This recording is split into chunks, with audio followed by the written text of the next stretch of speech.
Dakar est une ville dont le processus d'urbanisation a échappé aux multiples tentatives de planification, car elle a entamé sa phase de croissance démographique dans un contexte de crise. D'abord, la longue période de sécheresse des années 70-80, ensuite les restrictions imposées par le FMI et la Banque mondiale dans les politiques publiques plus connues sous le nom d'ajustement structurel, autant d'éléments qui font que Dakar fait face à de nombreux défis. D'abord, au plan spatial, nous devons procéder à des opérations d'urbanisme, restructurer les quartiers informels et les villages traditionnels pêcheurs, rénover les quartiers centraux à forte densité démographique, réhabiliter la zone patrimoniale du plateau. C'est ainsi que dans cette rubrique, nous avons travaillé avec les Marocains, la Fédération des agences urbaines marocaines pour le centre de Dakar. Au plan économique et social, pour une population constituée majoritairement de jeunes et au vu de la répartition par genre, Dakar est une ville où la demande sociale et les situations de précarité dépassent les possibilités des autorités territoriales, ce qui a précipité l'expansion des activités informelles sur toute l'étendue de la ville, surtout que Dakar, principal moteur de l'économie du Sénégal, présente des opportunités de survie. Il va falloir donc repenser le modèle économique. Au plan environnemental, l'urbanisation rapide fut l'occasion pour les populations d'occuper les espaces jadis déclarés non aedificantes et présentant aujourd'hui une forte vulnérabilité aux inondations. C'est le cas à Grand Yoff. À cause des activités industrielles, de la vétusté du parc automobile, des émissions domestiques, environ plus de 30% des émissions de gaz à effet de serre au Sénégal proviennent de Dakar.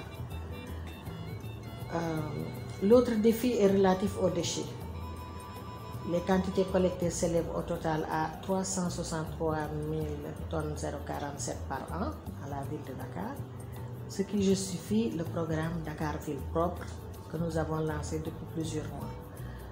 Dès mon installation, j'avais dit que je ne voulais plus entendre citer Dakar parmi les villes les plus sales au monde.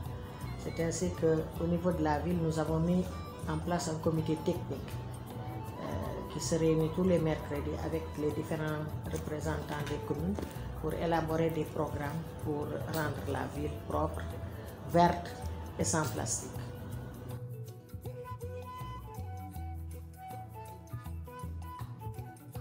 Bon, c'est la vision stratégique de la ville. Dakar, levier de performance socio-économique et culturelle, ville orientée vers la bonne gouvernance et le développement durable pour l'épanouissement de ses populations.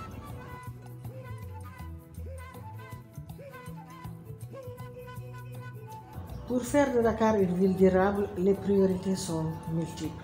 Il s'agit entre autres de renforcer le leadership de la ville, de promouvoir une cohérence territoriale à l'échelle de la ville. Il faut aussi mettre à niveau les infrastructures socio-économiques, éducatives et sanitaires. Il faudra aussi rendre plus efficace la gestion de la circulation et pour cela nous travaillons avec le CETUD.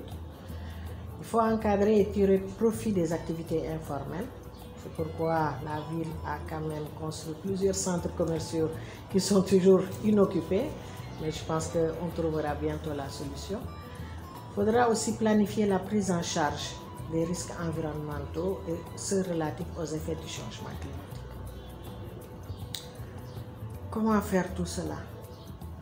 Je dirais par un dialogue efficace entre la ville de Dakar et l'autorité centrale, suivant ces différents démembrements avec qui nous travaillons. Aussi par un cadre de mutualisation des efforts et initiatives avec les communes. Beaucoup de communes ont mutualisé avec la ville. Bon, il reste quelques-unes, mais ce n'est pas encore effectif. Par une relation de transparence aussi entre la ville et les populations pour qui elle travaille.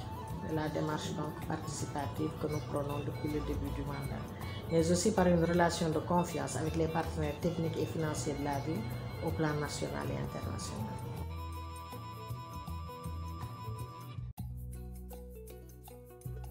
À Dakar, le développement durable urbain s'inscrit dans une démarche inclusive, car la ville s'est donné les moyens de lutter contre les inégalités de genre.